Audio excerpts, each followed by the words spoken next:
ഞാൻ സോണി അഭിലാഷ്. ഭക്ഷണശാലയിലേക്ക് എല്ലാവർക്കും സ്വാഗതം. ഇന്ന് ഭക്ഷണശാലയിൽ ഒരു പായസമാണ്, ഭക്ഷണശാലയുടെ ആദ്യത്തെ പായസം. തുടർന്ന് അങ്ങോട്ട് പായസങ്ങളിടാം. ഇപ്പോൾ നമുക്ക് നേന്ത്രപ്പഴം കൊണ്ട് ഉണ്ടാക്കിയിട്ടുള്ള ഒരു പായസം തയ്യാറാക്കുന്നത് എങ്ങനെയെന്ന് നോക്കാം. അപ്പോൾ അതിനായി ഞാൻ നന്നായി പഴുത്തിട്ടുള്ള 2 നേന്ത്രപ്പഴം ഒന്ന് പുഴുങ്ങി അതിനകത്തുനിന്ന് അതിൻ്റെ ഒരു ബ്ലാക്ക് കളറിലൊരു നൂല് പോലൊരു പോർഷൻ ഉണ്ടാവും, അതൊക്കെ റിമൂവ് ചെയ്ത് ഒന്ന് മുറിച്ചിട്ട് വെച്ചിട്ടുണ്ട്. ഇതൊന്ന് ഉടച്ചെടുക്കണം, നന്നായിട്ടൊന്ന് ഉടച്ചെടുക്കണം. ചൂടോടെ മിക്സിയുടെ ജാറിലേക്ക് ഇട്ട് അടിച്ചെടുക്കാൻ പറ്റാത്തതുകൊണ്ട് ഞാനിപ്പോൾ ഇങ്ങനെ നന്നായിട്ടങ്ങ് ഉടച്ചെടുക്കുന്നു. ഞാനിപ്പോൾ നന്നായി തണുത്തതിന് ശേഷം വേണമെങ്കിൽ നമുക്ക് മിക്സിയുടെ ജാറിനകത്തേക്ക് ഇട്ട് നല്ലപോലെ എന്തായാലും നന്നായിട്ടൊന്ന് ഉടച്ചെടുക്കണം. ഇപ്പോൾ പഴം നന്നായിട്ട് ഉടച്ചെടുത്തിട്ടുണ്ട്, നമുക്ക് മാറ്റി വയ്ക്കാം. ഇനി ശർക്കര ഒന്ന് ഉരുക്കിയെടുക്കണം. ഞാനിവിടെ 2 പഴത്തിന് എടുത്തിട്ടുള്ളത് 250 മുതൽ 300 ഗ്രാം വരെ ശർക്കരയാണ് എടുത്തിട്ടുള്ളത്. അത് മധുരത്തിന് ആവശ്യമായിട്ടുള്ള ശർക്കര. നല്ല മധുരമുള്ള പഴമാണെന്നുണ്ടെങ്കിൽ 250 ഗ്രാം മതിയാവും. പിന്നെ നല്ല മധുരം വേണം പായസത്തിനെങ്കിൽ ഒരു 300 ഗ്രാം വരെ എടുത്തോളൂ, കുഴപ്പമില്ല. അതിൽ 2 ഗ്ലാസ് വെള്ളം ചേർത്ത് ആണ് ഉരുക്കിയെടുക്കുന്നത്. കുറച്ച് ലൂസായിട്ടുള്ള ശർക്കര പാനി തന്നെ നമുക്ക് തയ്യാറാക്കിയെടുക്കാം. അതും ഉരുക്കി മാറ്റി വെച്ചിട്ടുണ്ട്. ഇനി ഞാൻ ചവ്വരി ഒന്ന് വേവിച്ച് വെച്ചിട്ടുണ്ട്. കണ്ടോ, ചവ്വരി എന്നാണ് ഞങ്ങളുടെ നാട്ടിൽ ഈ സാധനത്തിന് പറയുന്നത് കേട്ടോ. അപ്പോൾ അത് കുറച്ചൊന്ന് കുതിർത്തതിന് ശേഷം ഒന്ന് വേവിച്ച് ഇതുപോലെ കുറച്ച് തണുത്ത വെള്ളം ഒഴിച്ച് വെക്കുമ്പോൾ അതിങ്ങനെ ഒട്ടിപ്പിടിച്ച് കട്ടിയായിട്ടിരിക്കില്ല, ഇതുപോലെ വിട്ടിരുന്നോളും. അങ്ങനെ വച്ചിട്ടുണ്ട്. ഇനി ഒരു പാത്രം അടുപ്പിലേക്ക് വെച്ചു. അതിൽ 2 ടേബിൾ സ്പൂൺ നെയ്യും 1 ടേബിൾ സ്പൂൺ ബട്ടറും കൂടിയാണ് ഞാനിപ്പോൾ ഇട്ടുകൊടുക്കുന്നത്. അപ്പോൾ ഈ പാത്രത്തിലേക്ക് ബട്ടറും നെയ്യും ഇടുമ്പോൾ പാത്രം ഒരുപാട് ചൂടായിരുന്നു കഴിഞ്ഞാൽ പെട്ടെന്നങ്ങ് കരിഞ്ഞു പോകും. അതുകൊണ്ട് ലോ ഫ്ലെയിമിൽ വച്ചിട്ട് വേണം ബട്ടറും നെയ്യൊക്കെ ഒന്ന് മെൽറ്റാക്കി എടുക്കാൻ. കണ്ടതൊന്ന് ഉരുകി വരട്ടെ. ഇനി നമുക്ക് നന്നായിട്ട് ഉടച്ച് വെച്ചിട്ടുള്ള പഴം ഇതിനകത്തേക്ക് ഇട്ട് ഒന്ന് വരട്ടിയെടുക്കണം ചെറുതായിട്ട്.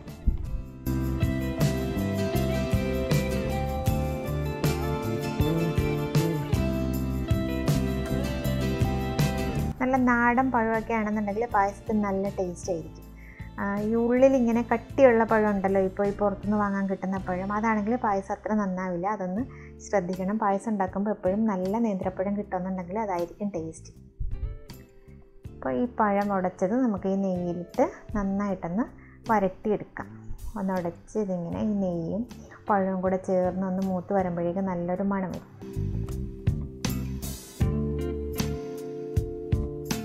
അപ്പോൾ നമ്മുടെ സമ്മാനോത്സവം നടക്കുന്നുണ്ട് കേട്ടോ. ഭക്ഷണശാല സമ്മാനോത്സവം നടക്കുന്നുണ്ട്. ഡിസംബർ 30 വരെ ഉണ്ട്. അതിൻ്റെ ലിങ്ക് ഇതിൽ കൊടുക്കാം. ക്വസ്റ്റ്യൻ ഉണ്ടാവും, അതിനുള്ള ആൻസർ ഇതിൽ കാണുന്ന വാട്സപ്പ് നമ്പറിലൂടെ നിങ്ങൾക്ക് സെൻഡ് ചെയ്യാൻ പറ്റുന്നില്ല എന്നുണ്ടെങ്കിൽ കമൻറ്റ് ബോക്സിലൂടെ ഇട്ടുള്ളൂ, കുഴപ്പമില്ല. കുറച്ച് ആൾക്കാരിങ്ങനെ പറയുന്നുണ്ട് വാട്സപ്പ് നമ്പറിലൂടെ ഇത് അയക്കാൻ പറ്റുന്നില്ല എന്നുള്ളത്. അപ്പോൾ അത് കമൻറ്റ് ബോക്സിലൂടെ അയച്ചോളൂ.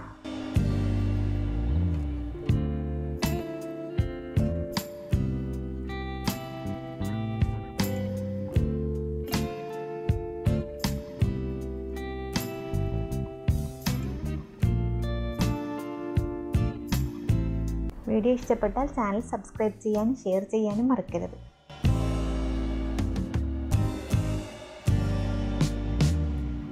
പഴം നന്നായിട്ടൊന്ന് കണ്ടോ, ഒന്ന് ചെറുതായിട്ടൊന്ന് മൂത്ത് റെഡിയായി വന്നിട്ടുണ്ട്.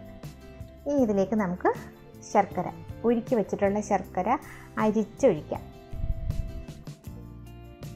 അതിൽ ശർക്കരയിൽ എന്തെങ്കിലുമൊക്കെ അഴുക്കൊക്കെ ഉണ്ടെങ്കിൽ അങ്ങ് പോകുമ്പോൾ അതുകൊണ്ട് അരിച്ച് തന്നെ ഒഴിക്കണം. ശർക്കരയിൽ കിടന്നിട്ട് ഈ പഴം നന്നായിട്ട് വരട്ടിയെടുക്കണം. ഈ ശർക്കരയിലോട്ട് പഴം ഇട്ടൊന്ന് തിളച്ച ഉടനെ തന്നെ പാലൊഴിക്കാൻ നിൽക്കരുത്. ശർക്കരയിൽ കിടന്ന് ഒരു മീഡിയം ഫ്ലെയിമിൽ കുറേ സമയം കിടന്ന് നന്നായിട്ട് വരട്ടിയെടുത്തെങ്കിലേ പഴം കൊണ്ടുള്ള നേന്ത്രപ്പഴം കൊണ്ടുള്ള പായസത്തിന് നല്ല ടേസ്റ്റ് ഉണ്ടാവുള്ളൂ. അത് പ്രത്യേകം ശ്രദ്ധിക്കണം. അത് കുറച്ച് സമയം നിന്ന് എനിക്ക് ആ വീഡിയോ ഫുൾ ലെങ്ത്തിൽ കാണിക്കാൻ പറ്റില്ല, ഒരുപാട് നീളമായി പോകും. അതുകൊണ്ട് ഞാൻ അധികം വരട്ടുന്ന കാണിക്കില്ല, കുറേ സമയം എടുത്ത് നന്നായിട്ട് വരട്ടി വരണം കേട്ടോ. ഇതിലേക്ക് നമുക്ക് വേവിച്ച് വെച്ചിട്ടുള്ള ചവ്വരി കൂടി ആഡ് ചെയ്ത് കൊടുക്കാം. ആ ചവ്വരി കൂടി ഇതിനകത്ത് കിടന്ന് ആ ശർക്കരയായിട്ട് ചേർന്ന് ആ മധുരമൊക്കെ പിടിച്ച് വരുമ്പോഴായിരിക്കും നമ്മളിങ്ങനെ പായസം കഴിക്കുമ്പോൾ, അല്ലെങ്കിൽ ആ ചവ്വരിക്കൊരു പച്ച ചുവ ഉണ്ടാവും. അതുകൊണ്ട് ശർക്കരയിലേക്ക് അതും കൂടി നമുക്ക് ചേർത്ത് കൊടുക്കാം.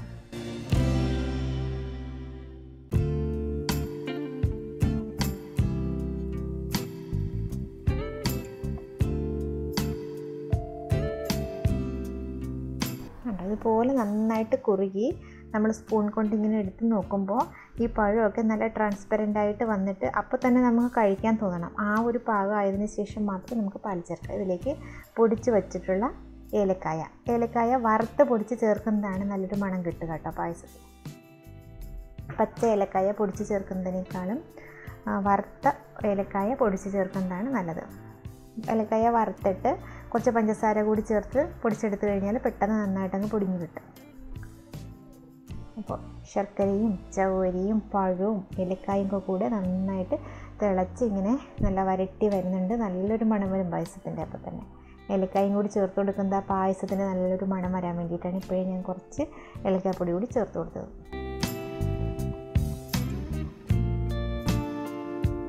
നന്നായിട്ട് കുറുകി വരുന്നുണ്ട്. ഈ സമയം കൊണ്ട് നമുക്ക് കുറച്ച് പാല്, ഫ്രഷ് മിൽക്ക്, സാധാരണ പശുവിൻ പാല് ഞാൻ 2 ഗ്ലാസ് പാല് 1/2 ഗ്ലാസ് വെള്ളവും ചേർത്തിട്ട് 2.5 ഗ്ലാസ് ആക്കി തിളപ്പിക്കുകയാണ്. ഇത് തിളച്ച് വറ്റി 2 ഗ്ലാസ് ആകണം. അത് നന്നായിട്ട് കാച്ചി കുറുക്കി എടുക്കണം. 2 ഗ്ലാസ് ആക്കി എടുക്കണം. അതിന് വേണ്ടിയിട്ട് അത് മാറ്റി അടുപ്പത്ത് വെച്ച് തിളപ്പിക്കുന്നുണ്ട്. അപ്പോഴേക്കും നമ്മുടെ പഴം ഇങ്ങനെ ശർക്കരയിൽ കിടന്ന് ഇതുപോലെ നന്നായിട്ട് കുറുകി വന്നിട്ടുണ്ട്. കണ്ടോ? ഇനി നമുക്കിതിലേക്ക് തേങ്ങാപ്പാൽ, അതായത് ഞാൻ 1.5 മുറി തേങ്ങയുടെ പാൽ എടുത്തിട്ടുണ്ട്. അതിൻ്റെ 2ാം പാലാണ് ഈ ചേർത്ത് കൊടുത്തിട്ടുള്ളത് കേട്ടോ. 1.5 മുറി തേങ്ങാപ്പാൽ എടുത്തതിൻ്റെ 2ാം പാലാണ് ഇതിലേക്കിപ്പം ഒഴിച്ചു കൊടുത്തിട്ടുള്ളത്. നന്നായിട്ടൊന്ന് തിളച്ച് കുറുകിയതിന് ശേഷം നമുക്ക് 1ാം പാൽ ചേർക്കാം.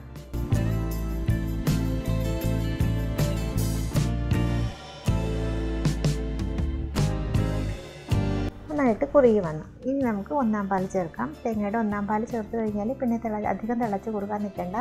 ഒന്ന് തിള വന്നു കഴിഞ്ഞാൽ അപ്പോൾ തന്നെ ഫ്ലെയിം ഓഫ് ആക്കാം. തേങ്ങാപ്പാൽ എടുക്കുമ്പോൾ മിക്സിയിലിട്ടിട്ട് അടിച്ചാണ് എടുക്കുന്നതെന്നുണ്ടെങ്കിൽ ഒരുപാട് അരഞ്ഞു പോകരുത്. ഒരുപാട് അരഞ്ഞു പോയിട്ടാണ് തേങ്ങാപ്പാൽ എടുക്കുന്നതെന്നുണ്ടെങ്കിൽ പായസത്തിലേക്ക് ഒഴിക്കുമ്പോൾ ഇങ്ങനെ പിരിഞ്ഞു പോയതുപോലെ കിടക്കും, പാല് പിരിഞ്ഞു പോകും. ഇതിലേക്ക് നമുക്ക് എടുത്തു വെച്ചിട്ടുള്ള ബാക്കി ഏലക്കായപ്പൊടിയും കൂടെ ചേർത്ത് കൊടുക്കാം. 7 ഏലക്കായ വറുത്ത് പൊടിച്ചെടുത്തിട്ടുള്ള പൊടിയാണ് കേട്ടോ.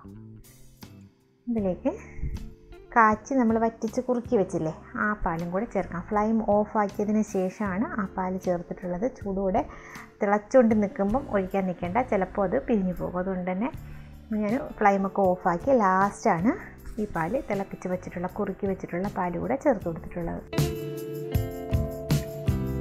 നമ്മുടെ പായസം റെഡി ആയിട്ടുണ്ട്. ഇനി നമുക്കിതിലേക്ക് കുറച്ച് നെയ്യ്, 1 ടേബിൾ സ്പൂണോളം നെയ്യ് ഒഴിച്ചിട്ട് അതിനകത്തേക്ക് തേങ്ങാക്കൊത്തും അണ്ടിപ്പരിപ്പും മുന്തിരിയും ഒക്കെ കൂടെ ഒന്ന് റോസ്റ്റ് ചെയ്ത്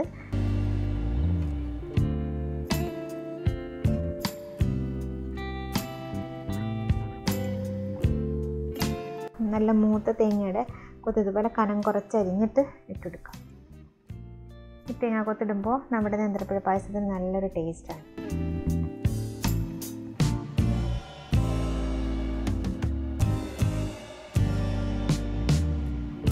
തേങ്ങാക്കൊത്ത് നന്നായിട്ട് മുരിഞ്ഞതിന് ശേഷം വേണം, അത്യാവശ്യം ഒന്ന് മുരിഞ്ഞ് വന്നതിന് ശേഷം നമുക്ക് അണ്ടിപ്പരിപ്പ് ചേർക്കാം. അതല്ല ഇത് കരിഞ്ഞു പോകുന്നുണ്ടെങ്കിൽ നിങ്ങൾക്ക് അതിന് വറുത്ത് മാറ്റിയതിന് ശേഷം നട്ട്സ് ചേർത്ത് കൊടുത്താലും മതിയാകും കേട്ടോ.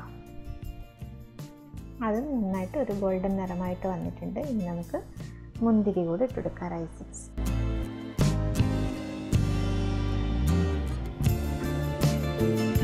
മുന്തിരി എടുക്കുമ്പോൾ നന്നായിട്ട് കഴുകി, കുറച്ച് ആദ്യം തന്നെ കഴുകി ഒന്ന് ഇച്ചിരി വെയിലത്തോട്ടോ അല്ലെങ്കിൽ കുറച്ചൊന്ന് മാറ്റി വെച്ചിട്ട് എടുക്കണം കേട്ടോ. അപ്പോൾ മുന്തിരി നന്നായിട്ട് വന്നിട്ടുണ്ട്. ഇങ്ങനെ ബബിൾസ് പോലെ പൊങ്ങി വരണം. അത്രയാകുമ്പോഴേക്ക് ഒക്കെ റെഡി ആയിട്ടുണ്ട്. നമുക്കിത് പതിയെ പായസത്തിലേക്കാണ് ചേർത്ത് കൊടുക്കാം. ഒക്കെ എല്ലാം നന്നായിട്ടൊന്ന് വഴിഞ്ഞ് വന്നിട്ടുണ്ട്. ഇത് പതിയെ പായസത്തിലേക്കാണ്. നല്ല ടേസ്റ്റാണ് കേട്ടോ. നേന്ത്രപ്പഴ പായസം നല്ല ടേസ്റ്റുള്ളൊരു പായസമാണ്. അത് ഇതുപോലെ തന്നെ ചെയ്ത് നോക്കിയാൽ നിങ്ങൾക്ക് നല്ല ടേസ്റ്റി ഉണ്ടാക്കിയെടുക്കാൻ പറ്റും. അപ്പോൾ ഇതിനകത്തേക്ക് ഒരു നുള്ളുപ്പും കൂടി ചേർത്തുള്ളൂ കേട്ടോ. ഉപ്പ് ഞാൻ ചേർത്തില്ലായിരുന്നു, ഒരു പിഞ്ചുപ്പ്. ആ മധുരം ഒന്ന് ബാലൻസ് ചെയ്യാൻ വേണ്ടിയിട്ട് മാത്രം ഒരു നുള്ളുപ്പും കൂടി ചേർത്ത് ഇതിലേക്ക് നമുക്കിത് ഒരു സെർവിങ് ഡിഷിലേക്ക് മാറ്റാം. അപ്പോൾ നമ്മുടെ നേന്ത്രപ്പഴ പായസം തയ്യാറായിട്ടുണ്ട്. അടുത്തൊരു വീഡിയോയുമായിട്ട് നമുക്ക് വീണ്ടും കാണാം. Thank you.